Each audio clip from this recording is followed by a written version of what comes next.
morning guys. So we're here, I think along the Osmeña Street, yung main road, no? Arevalo, Mohon area.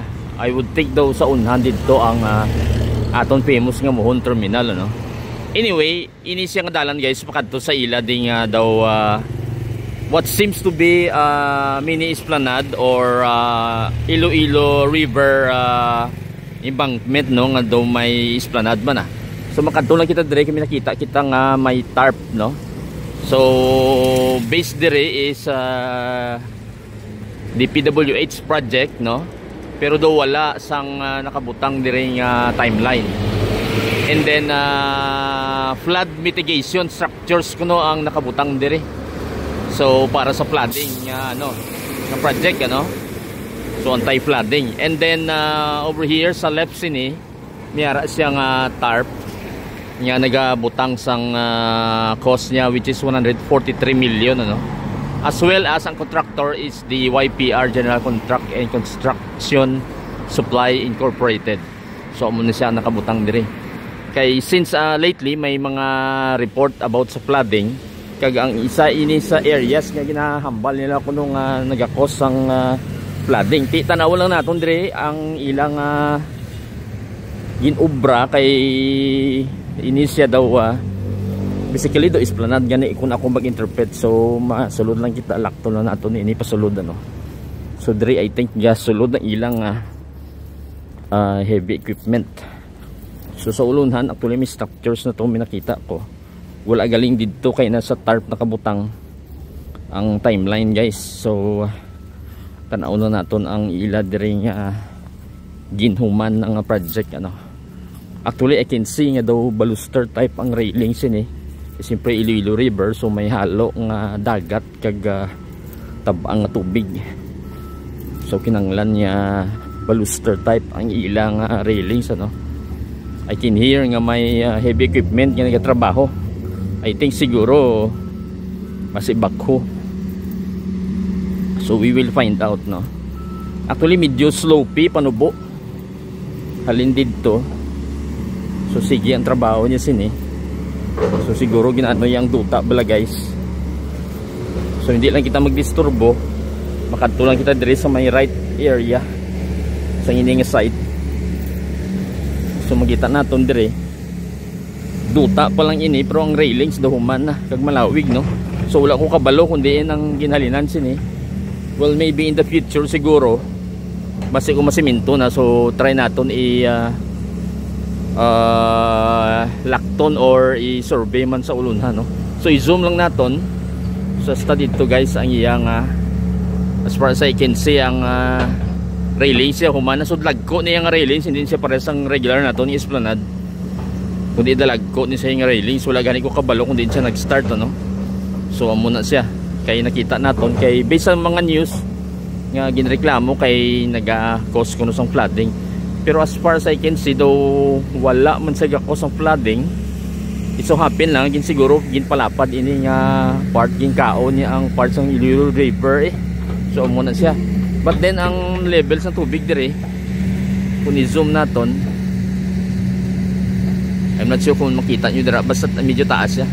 Siguro mga roughly 1 meter lower sa semento ni isang lower parts ng atong baluster nga railings, ano? So muna ang iyade nga level subong. And then ang construction man ganit dire dire. Try naton magkadto dito sa piyak. Hindi lang kita makasagapal sang obra nila, no? So ang heavy equipment sige yung trabaho. Actually sa unhan ganit dito semento. I'm not sure kung makakadto ko to sa piyak kay daw wala ko suminakita nga other nga iskina, no? Pero kung i-zoom naton guys, simentado nang dito yung apart. So dire lang kita nagagi kay may nakita natin yung may entrada si bala. So tanaw lang naton kung makaagi pag kita sa ibang sections, ano? So dire lang ko yung makadto anay para makita nyo lang levels ng tubig guys. So may balas bato mixture, no? And then I think dire may drainage nga pakadto sa main road, no? So amo na siya. So amo ini ang levels ng tubig subong. So siguro gataas ni siya, kunting ululan bala guys, nagataas ni siya. So amo ni sa kadlag ko ang mga baluster dire kag ang railings no nga baluster type. So ulunhan to may community man no sa kilid, siyempre sa kilid ni may mga pamalay guys. And then across siyempre may mga pamalay man dire sa other side sang river no, sa Iloilo River nato. So umuwi na siya.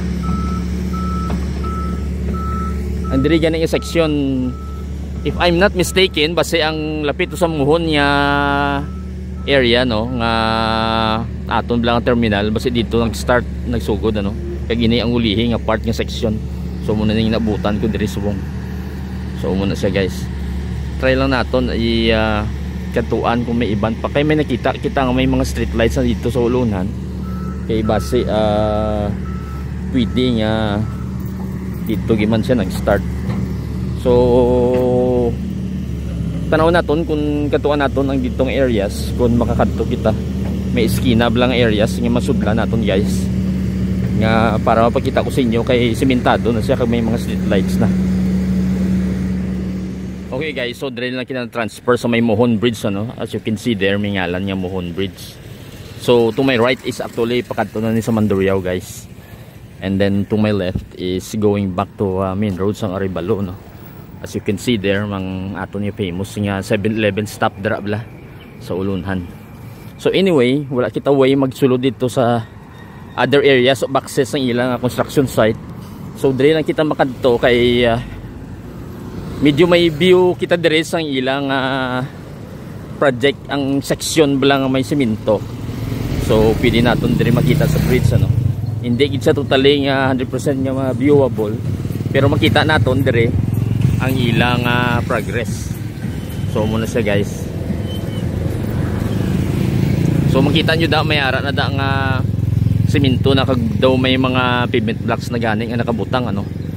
So as well as cement na ang dalan, and then ang baluster kompleto naman plus the walkway ang daw sidewalk ibala guys. So ara naman da na obstruct lang kita sa mga tanom ano, pero makita nyo dira nga sige ang ilang obra subong kag daw diri ang end part as of now. So base possible sa ulihi yang ining area obrahan Manila no, unless kung may right of way pa, so madugay-dugayan. So try naton kadto bisa piyak kung pwede kita kakadto, pero do wala kita way kay diri sa bridge daw wala gid kag daw private lot ano. So basta diri nga area guys may viewpoint kita diri, so kung mahawan ni madula ng iban yung mga kahoy siguro ang mga lubin yung iban yung mga kahoy talisay siguro makita niyo na di actually ang area nga gina-construct nila kag siguro leading man dire later on matabid dire sa may Taytay ano. So muna siguro ang project nila. So based sa mga information nga nakuha ko dire daw sobra naman 1 year ang ilang obra sini basi manog 2 years na. And then dire gali may mga fencing, so private lot ini siguro. So hindi kita ka basta-basta sulod dire. Hindi yung may ginaobra dito nga building. So sa subong guys, amo lang inanay. In the future siguro basi maybe by December try naton balik dire. Kaya ginhalina naton dito. Makita na naton bilang nakasimento na.